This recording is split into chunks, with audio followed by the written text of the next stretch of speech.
So I mowed the bee yard the other day, and I noticed something really interesting, and I want to share it with you.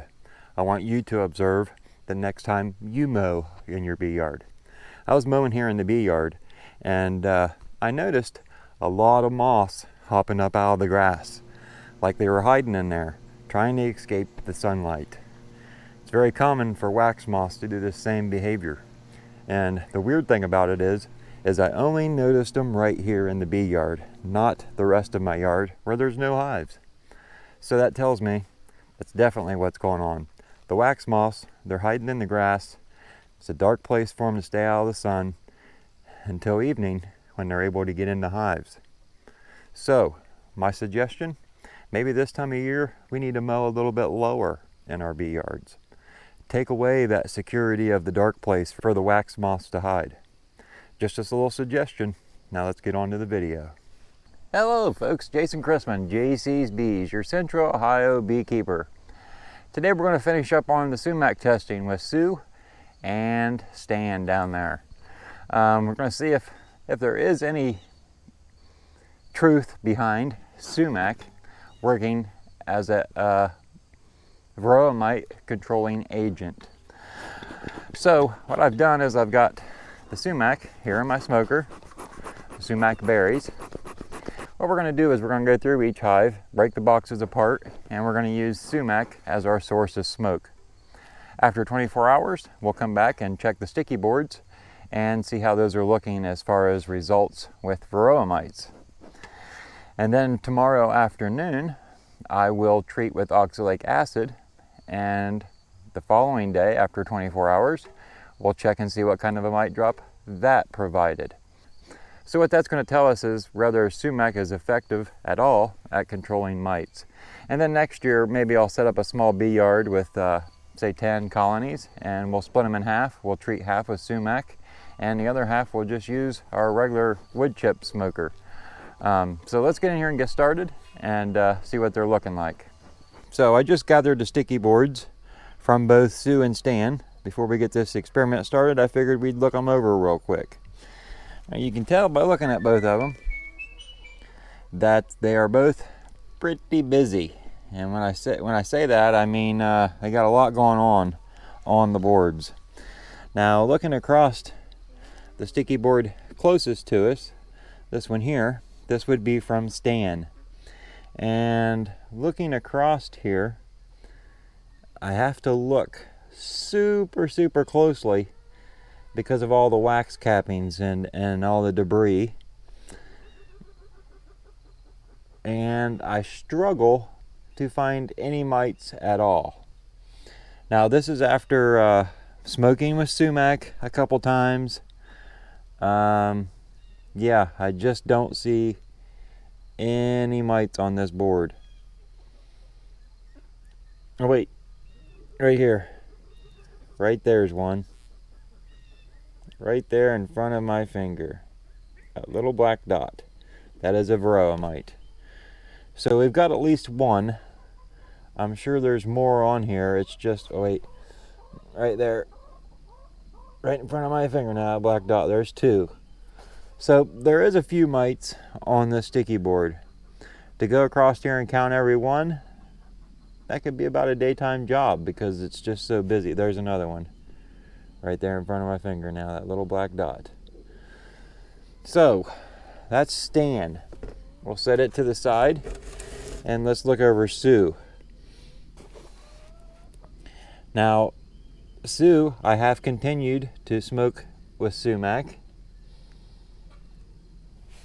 but I'm still not seeing any mites. Now, if you've been following this series, that's been the case this whole time.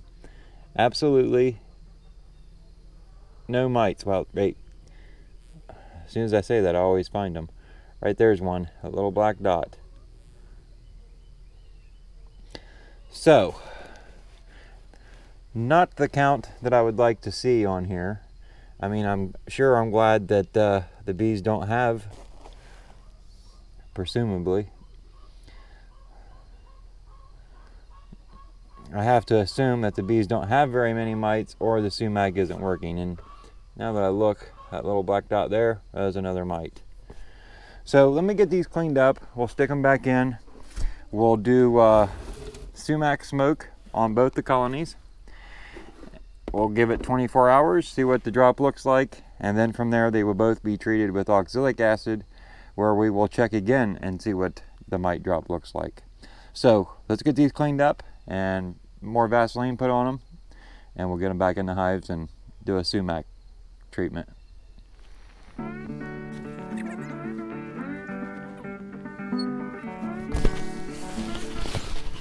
Now we'll get the smokers fired up and we'll blow some Sumac in each one of these colonies, breaking the boxes down a little bit. That way we're sure everybody gets an even distribution of smoke, and we'll see what happens in the next 24 hours.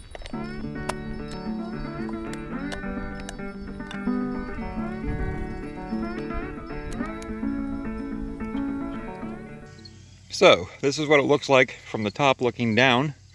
You can see we got a nice cluster of bees here in this bottom box, and not a whole lot going on in the top box. So what we'll do is we'll pull a couple frames out of here. I'll continue to use the Sumac smoker, and we'll reassemble everything, and then we'll check it again tomorrow.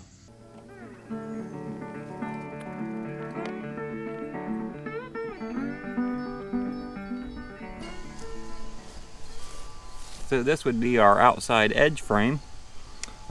Usually going into fall and winter, this will be plugged with pollen and nectar, and which that is the case. I see some goldenrod pollen in there, and they're packing in the nectar now. And I plan to feed later this afternoon, so that should aid in them topping this off.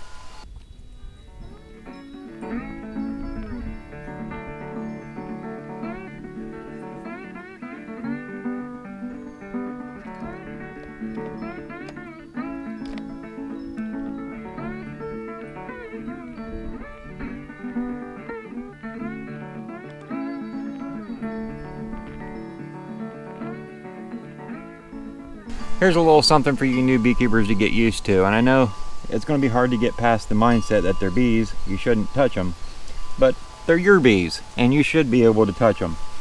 Now on this frame you can see I'm not able to see down inside of the cells because the bees are just covering everything. So if I wanted to see down inside of the frame or the cells right here, a really easy way to do it is just gently take your finger, push it down to the comb, and then start making circles until you get enough room that you're able to see down in the cells. Now you can see I've got a clear circle. I can see what's in them cells and what's going on there. The bees don't mind being touched. They just don't want to be squished. Look, I can do it pretty much anywhere on the frame.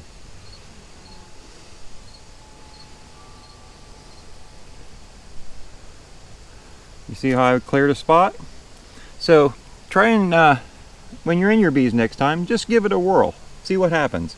Now, you wouldn't want to do it if you have something offensive on your hands, maybe a smell or something of that sort. But any other time, as long as your fingers don't stink of something the bees don't like, you're not going to have any issues. Now, on this side of the frame, they're actually about 3 or 4 layers of bees thick. So I got to start on the outside making a circle and lightly go down until I get all the way down to the comb. There you go.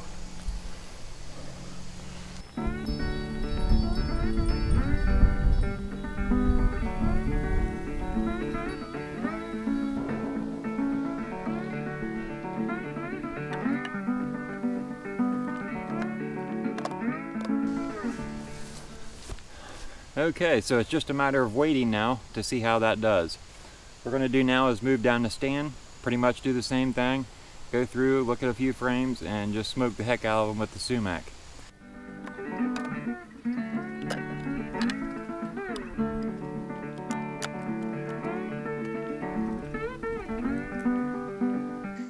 Okay, so this is what it looks like on the top of stand.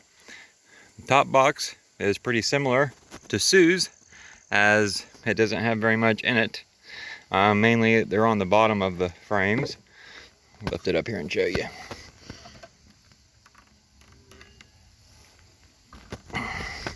Very few bees, Just a few hanging out there at the bottom of the frames. So not a whole lot going on in that top box. This bottom box has a pretty decent population. You can't see them now because I've smoked them. Guess I should have made this video before I smoked them. But there's bees down in each one of these seams. So what we'll do now is we'll pull a few out, look them over, smoke the heck out of them, close it back up.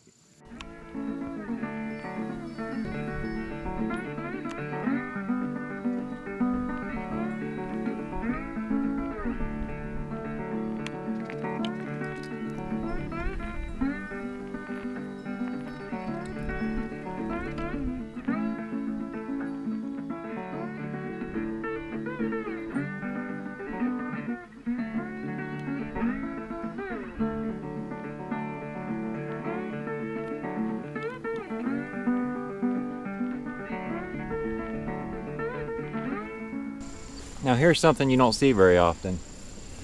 What we have here is a frame that was on the outside, and it was actually this side that was against the outside.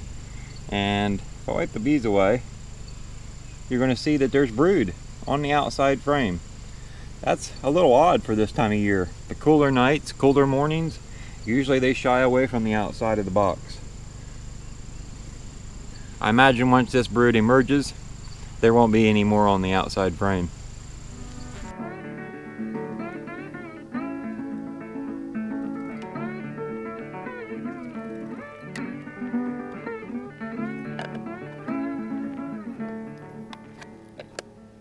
Boy, it feels good to get the veil off, I tell you. Sun's starting to come out, warming up a little bit. Woke up in the lower 50s this morning. Hint the sweatshirt. About time to get rid of that. I look for this to play a little tool on our experiment. Sue, very little brood. They actually need fed pretty bad, so I'm going to get the food onto them today. So brood production should start ramping back up, but that's not going to help with the mite treatment that we're giving. I would think a colony with brood would have more mites than a broodless colony. So Stan has a lot of brood, a lot of capped brood. I've seen in just those 5 frames in the bottom, 4 of them have capped brood on both sides. So with that said, I look for Stan to hop ahead here real soon on population ahead of Sue, and I really look for that to play some kind of a tool on the mite drop. So we'll see, time will tell. We'll wait 24 hours and we'll check the mite boards and see what they look like. Now I'm kind of debating on whether to do an alcohol wash before I do the oxalic acid, or just check the mite boards. So I'm not real sure what I'm going to do there. I guess time will tell. I hate to kill 600 bees, which you do 300 per batch when you do an alcohol wash. So I would do 300 for the sumac and then follow it after the oxalic acid treatment and do another one. That would be 600 bees per colony. With Sue, I really hate to do that just because they're broodless right now. They do have larvae in the cell, but there's nothing capped. So they haven't been rearing any brood for a little while. And I'm going to guess that's because we've been in between nectar flows, waiting for the goldenrod to take off. Everything else is dying off. Colder temperatures are enforcing that. So that said, I look for this to be rather interesting, and I'm not real sure about the alcohol wash. Time will tell. Good morning, folks. It's time to check the sticky boards. I want to apologize in advance for any background noise you might hear. I live within 3/4 of a mile from a 4-H camp, and apparently they're using the PA speaker this morning to make announcements. So if you hear any of that, I apologize. Who knows, might hear something entertaining. Okay, so let's remove the sticky board here from Sue, which is kind of bowing a little bit, so I got to put my finger in the middle when I remove it so we don't scrape everything off. Looks like I just squished a bee. Right off the bat, there's a Varroa mite right there.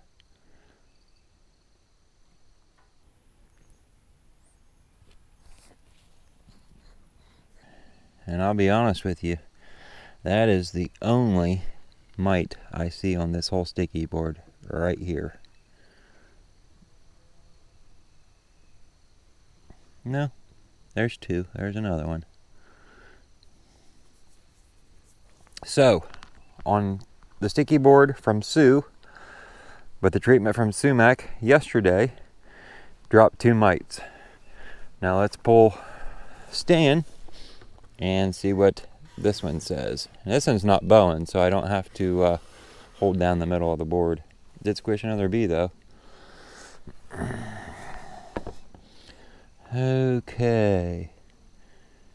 Let's get rid of this bee before somebody gets stung. Somebody being me.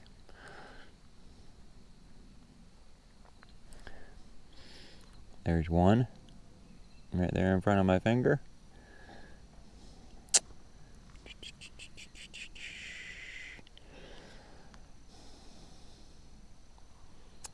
There's another right there in front of my finger. So, it looks like 2 mites per colony dropped with Sumac. So what I'm going to do now, I'm going to clean these boards up again. I'm going to drag my oxalic acid vaporizer out here, and I'm going to treat both of these colonies this morning while it's still cool. The sun's hiding on the other side of the trees. That means all of the bees are in the box. And that is the best time to do an oxalic acid vaporization, because you're going to treat all of the bees. There's none out foraging. So what we'll do is we'll clean them up, stick the sticky boards back in, and we'll apply our treatment through this hole where the golf tee is. So let me get this cleaned up and get the oxalic acid vaporizer ready. So I've got the oxalic acid vaporizer heating up, and once she gets to temperature, we will treat, and we're about there. So I've got the entrances blocked off, and apparently there is a few bees out and about, but the majority of them will still be within. So let's get this treatment started.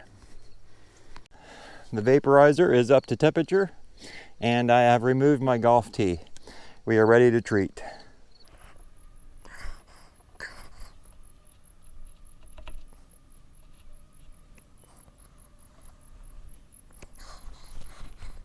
So we'll wait till the vapors stop coming out, and we'll move on to Stan.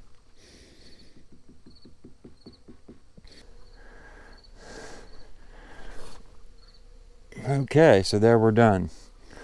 We'll turn it upside down here so I can remove my cap in a minute. We'll go ahead and plug this hole back up so the bees aren't trying to glue it shut. And we'll remove this rag.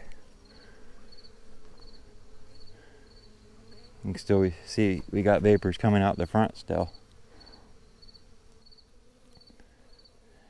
Look at that. As the bees go in fanning, look at all them fumes they're kicking out. Woo doggy. That's a mite treatment right there, folks. Now let's do Stan.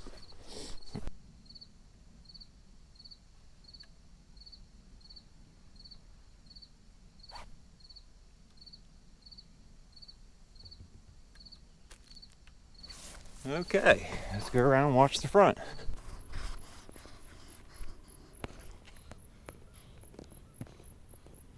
Fumey, fumey, fumey. So we'll give it about 45 seconds to a minute, and then we'll remove it. And then we'll wait another minute or so and remove the rag. We don't want all of them fumes to come pouring out all at once. We want them to get we want them to give them a good dose around each bee so the mites drop off. It almost makes me wonder if you had some kind of fancy tip on your smoker that you could insert in the back of the hive, like the vaporizer, and you could block off the entrance and just pump in some sumac smoke. Leave it in there for a couple minutes. I wonder if that would do anything different than just smoking as you're inspecting. Look at this bee. You see how white she is? That's the oxalic acid on her. And it's not going to hurt her. Matter of fact, I guarantee you that bee don't have any mites. Oxalic acid doesn't harm the bees, but at so many parts per million, it's deadly as hell to mites. Vapors are starting to slow down. I heard it kick off the heating element. Hey, there's the loudspeaker. Since I mentioned it, haven't really heard them a whole lot on it. What are they gonna say? We have some awards to give out. I got some awards to give out. JC's Bees. I probably won't mention me.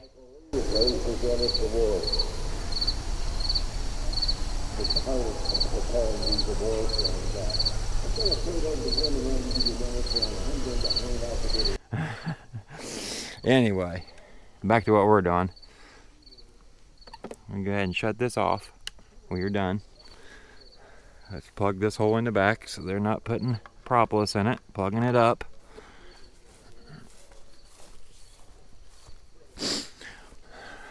Let's wait a couple seconds, and then we'll remove the rag. Then in the morning, 24 hours from now, we'll come back and there's that bee that's covered in oxalic acid. We'll come back and check the sticky boards to see what kind of results there is. And like I mentioned yesterday, I really considered doing a mite wash and seeing exactly where the mites are, but I think the sticky boards is going to give us a general idea on the difference in treatments and how effective they are. And with that, I didn't have to kill any bees this late in the year, and I feel a little bit better about that. So that's where that stands. Come here, little girl. What happened to you? Let's move this rag.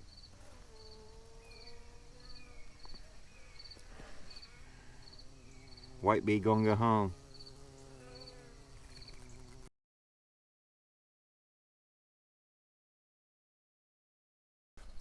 Okay, it's the morning of truth.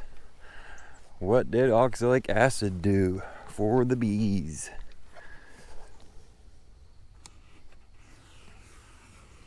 Yesterday when I washed this, this is the one that was rubbing in the middle. I flipped it upside down, so now it's arched this way and not rubbing.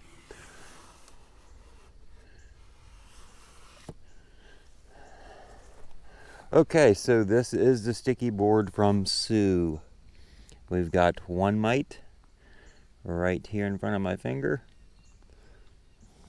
We've got 2 mites, 3 mites, 4 mites, 5 mites, 6, 7, 8, 9, 10, 11, 12, 13, 14, 15, 16, 17, 17 mites off of Sue, folks, with 1 treatment of oxalic acid. What's that tell you? The first thing it tells me is that Sue doesn't have any hygienic traits. It was just simply that Sumac was not dropping the mites, at least not like the oxalic acid. To go across there and see that many, that's pretty amazing. So let's pull stands and see what it looks like.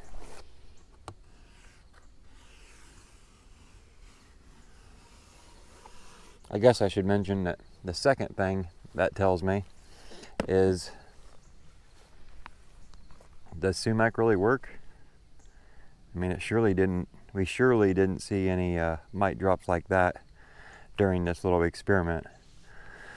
Let's look at stands. Let's put a stand up here. Okay. 1, 2, 3, 4, 5, 6, 7, 8, 9, 10, 11, 12, 13, 14, 15, 16, 17 mites, one treatment with oxalic acid. I gotta say, folks, I'm not convinced Sumac really did much of anything after seeing the mite drop with the oxalic acid, and only one treatment of oxalic acid at that. There was numerous attempts of going in each colony, smoking them with Sumac, and we never once seen a mite drop like that. So, why could that be? Could it be that Sumac is not working? Or could it be that they need a larger dose of Sumac? Earlier in this video, I mentioned maybe having a special tip on your smoker that you could put in the hole where you treat with oxalic acid. You could block the entrance, you could fill the whole thing full of smoke, Sumac smoke, and that would leave the smoke in there a little bit longer, maybe causing a larger drop in mites. So what we're going to have to do is we're going to have to wait till next year, because at this point the Sumac testing is done. I need to start treating for mites and get my mite counts low in my colonies so I have healthy colonies going into winter. And if I take this Sumac treatment any further into the year, I'm probably going to put Sue and Stan at a great risk of not surviving winter. So Sumac testing is done. We'll finish it up next year. What I'm thinking about doing is setting up another bee yard, maybe trying to get some sponsors and see if we can get some new boxes in here for the new bee yard, and we'll conduct a better experiment next year. So if that's something you're interested in, make sure you subscribe if you have not. I'd like to take a quick minute and thank you all for watching this series on treating Sue and Stan with Sumac. I had a lot of great suggestions, which I put into play in this experiment, and I'm really hoping that you same folks will follow along next year.